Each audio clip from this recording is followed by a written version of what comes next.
365 গুণ 99।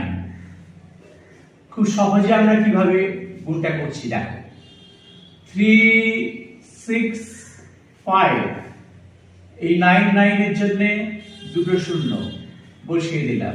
তাই প্রথমে কি করলাম, এই 365 টা বসিয়ে দিলাম, তারপর এই 99 এর জন্য দুটো শূন্য বসালাম, তারপর কি করব, মাইনাস, কত মাইনাস করব না এই 365 টা মাইনাস করব।